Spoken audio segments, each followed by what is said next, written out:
Welcome to PDP math daily class YouTube channel में आपका स्वागत है। प्यारे बच्चों, जैसा कि देख रहे हैं हम झारखंड अधिविद्य परिषद class 9th examination 2025 paper Hindi का आज हम सॉल्यूशन करेंगे। जैसा कि देख रहे प्यारे बच्चों, यहाँ पर आपका गद्यांश था, इसे पढ़ना था और पढ़ने के बाद आपके पास जो यहाँ पर क्वेश्चन दिया गया था इसका आपको आंसर लिखना था।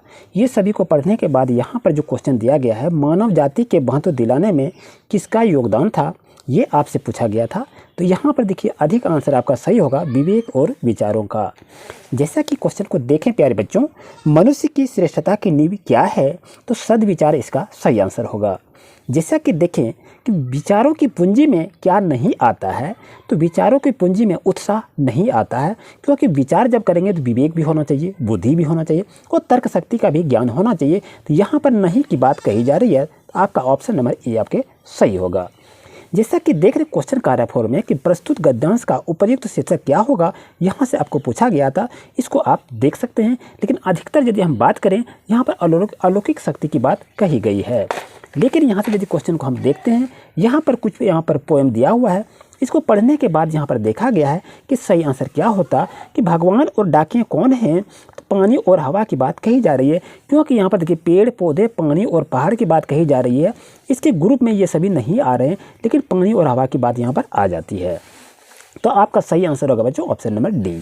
जैसा कि बच्चों यहाँ पर देख रहे हैं क्वेश्चन क्या कर रहा है कि एक देश की धरती दूसरे को क्या भेजती है।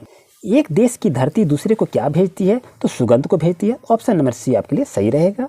जैसा कि 7 क्वेश्चन की बात करें, प्रकृति को किस रूप में प्रस्तुत किया गया है, प्रकृति को एक संदेश वाहक के रूप में प्रस्तुत किया गया है। क्वेश्चन नंबर 8, पेड़ पौधे पानी और पहाड़ क्या बांटते हैं, यानी क्या बांटते हैं, तो आंसर होगा चिट्ठियां बांधते हैं।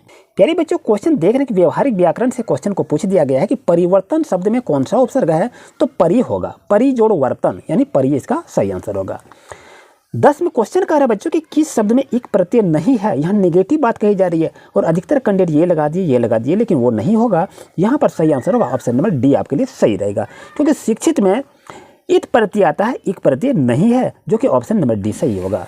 क्वेश्चन नंबर 11 बच्चों, जैसा कि देख रहे हैं, इस नदी में स्वच्छ पानी है, स्वच्छ कैसा विशेषण है, स्वच्छ एक गुण की बात कही जा रही है, न कि परिमाण की, न संख्या की। तो ऑप्शन नंबर डी बच्चों आपके लिए 100% सही रहेगा। क्वेश्चन नंबर बच्चों 12 की बात करें, मानव का सही विशेषण क्या रूप होगा, तो मानवीय इसका सही आंसर होगा। यहाँ पर देखिए हर सही दिया है, यहाँ दीर्घई दिया है, तो आपका दीर्घई ही होगा, ये आपका मानवीय नहीं होगा, मानवीय की ये भी नहीं होगा। ऑप्शन नंबर बी आपके लिए सही रहेगा। प्यारे बच्चों, अगर क्लास ये ले आपके अच्छा वीडियो को लाइक जरूर कीजिए, प्यारे दोस्तों को भी शेयर जरूर कर दें। जैसा कि देखें कवि का स्त्रीलिंग रूप क्या होगा बच्चों, तो कवियत्री होगा। ये भी कवित्री लगा लेंगे, स्पेलिंग इसका गलत है, तो इसका सही आंसर होगा ऑप्शन नंबर सी। बच्चों 14 क्वेश्चन की बात करें कि पुस्तक का बहुवचन क्या होगा, पुस्तकें होगा, बाकी ऑप्शन सभी गलत हैं। ऑप्शन नंबर सी आपके लिए सही रहेगा। कर्ता के ने चिन्ह का सही प्रयोग किस वाक्य में हुआ है, तो बच्चों यहाँ पर देखिए गाय घास खा रही है, यानी गाय ने घास को खा रही है, तो ऑप्शन नंबर डी आपके लिए सही होगा। ये कहेंगे तो ये गलत है, ये भी गलत है, ये भी गलत है, इस चीज़ को याद रखें। कर्ता के ने चिन्ह का प्रयोग कहाँ कहाँ होता है, उसका लिंक हम डिस्क्रिप्शन में दे दिया, वहाँ से जाकर वीडियो को देखें और लाभ उठाएं। बच्चों जैसा कि देखें यहाँ पर क्वेश्चन क्या दिया है कि अग्नि का पर्यायवाची शब्द कौन नहीं है। अधिकतर एग्जाम में आज के क्वेश्चन में नहीं शब्द का प्रयोग किया गया है, तो अपूर्व जो है ये अग्नि का पर्यायवाची नहीं है। आग, अनल, पावक, दहन, ये जो है क्या है, अग्नि का पर्यायवाची है, ये आपका अपूर्व नहीं है। तो 17 का बच्चों 16 नंबर का सही आंसर ऑप्शन नंबर डी होगा। 17 की बात करें, प्रसन्न का सही विलोम क्या होगा, तो अप्रसन्न होगा, यानी खुश का गम, प्रसन्न का अप्रसन्न। तो ऑप्शन 18 की बात करते हैं, छक्के छुड़ाना मुहावरे का सही अर्थ क्या होगा बच्चों, तो परास्त करना, हरा देना। ऑप्शन नंबर सी आपके लिए सही रहेगा। यानी बच्चों जैसा कि क्वेश्चन को देख रहे हैं 19 नंबर में, अन्न और अन्य, अन्य का मतलब होता है दूसरा, तो आप देखेंगे अन्य का मतलब दूसरा हो गया, अन्न का मतलब हो गया अनाज, तो अनाज यहाँ हो गया, तो ऑप्शन नंबर डी आपके लिए सही रहेगा। बच्चों 20 नंबर क्वेश्चन, प्रातःकाल हुआ और चिड़ियाँ चहचहाने लगी, यह किस प्रकार का वाक्य है, ये आपका संयुक्त वाक्य है, इसे याद रखिए। क्वेश्चन नंबर यहाँ पर देखें पाठ्य पुस्तक से दिया गया है, आपकी पुस्तक को इसे पढ़ लें, लेकिन हमारे अंदाज से ये कहानी पढ़ने के बाद हम ऑप्शन नंबर ए हम सही करते हैं, क्योंकि यहाँ पर जो लिखा हुआ, क्योंकि मेरे पास किताब उपलब्ध नहीं रहने के कारण हम इसका सटीक आंसर नहीं दे पाएंगे। लेकिन यहाँ जैसे पैसेज को हम पढ़े, तो पढ़ने से ये अंदाजा आ रहा है कि ऑप्शन नंबर ए आपके लिए सही रहेगा। बच्चों चलते हैं क्वेश्चन नंबर नेक्स्ट पर।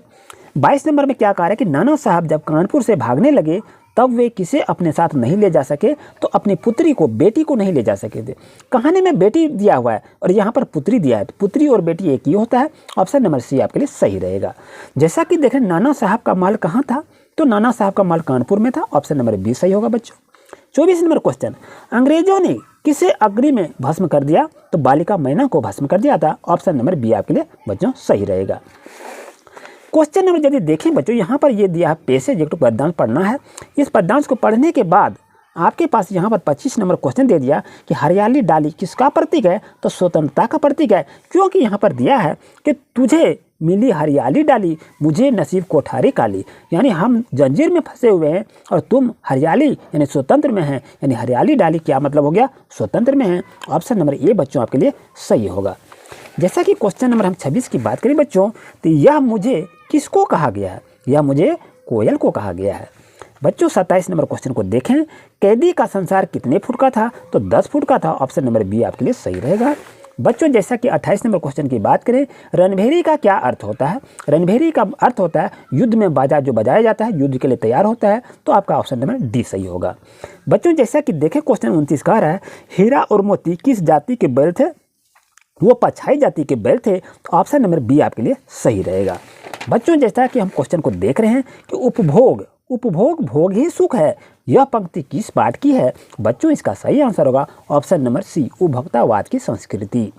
बच्चों 31 क्वेश्चन की बात हम करें तो गुरुदेव कुछ दिनों के लिए शांति निकेतन छोड़कर कहाँ चले गए, तो श्री निकेतन चले गए। ऑप्शन नंबर सी बच्चों आपके लिए सही रहेगा। जैसे कि क्वेश्चन को 32 को देखें बच्चों कि महादेवी वर्मा को कविता सुनाने पर पुरस्कार स्वरूप कैसा कटोरा मिला, तो चांदी का कटोरा मिला। ऑप्शन नंबर बी आपके लिए सही रहेगा। जैसा कि 33 क्वेश्चन की बात की ग्राम श्री कविता में कवि ने किसे हरता जनमन कहा है, तो सही आंसर होगा ऑप्शन नंबर बी, गांव को कहा गया है। क्वेश्चन नंबर 34 की बात करें तो कवि ने किस दिशा को यमराज की दिशा बताया है, तो दक्षिण दिशा को यमराज की दिशा बताया है। ऑप्शन नंबर डी आपके लिए सही रहेगा।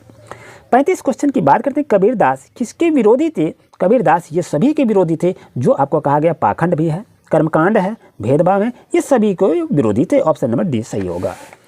36 क्वेश्चन की बात करें बच्चों तो कबीर रस खान मनुष्य के रूप में किस गांव के बाल ग्वाल बनकर जन्म लेना चाहते थे, तो सही आंसर होगा Gokul. Option number A is right answer. 37 question की बात करें, माटी वाली किस शहर में माटी बेचने जाया करती थी, सही आंसर होगा Tehri. Option number D is right answer. Question number 38, Gopal Prasad विवाह को क्या मानते थे, तो वो मानते थे बिजनेस, यानी कवि आपकी कहानी में बिजनेस नहीं था, व्यापार था। तो व्यापार और बिजनेस इंग्लिश वर्ड यहाँ पर दे दिया गया है जैसा कि आप देख रहे हैं। तो यहाँ पर यदि हम बात करें तो 39 नंबर क्वेश्चन, लेखिका की दादी किस प्रकार के व्यक्ति को सही राह पर ले आई, तो बच्चों इसका सही आंसर होगा एक चोर को, यानी लेखिका की दादी किस प्रकार के व्यक्ति को सही राह पर ले आई, एक चोर को। सही आंसर होगा ऑप्शन नंबर डी। क्वेश्चन में जैसा कि देख रहे हैं कि 40 में इस जल प्रलय में पाठ में किस प्राकृतिक आपदा का वर्णन किया गया है, तो आपको बताऊं ऑप्शन नंबर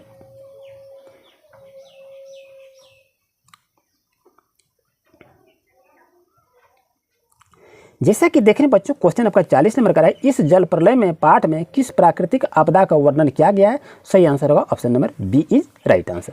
बच्चों चैनल पर नहीं तो सब्सक्राइब जरूर करें और प्यारे दोस्तों प्यारे बच्चों को शेयर जरूर करें। Thank you very much.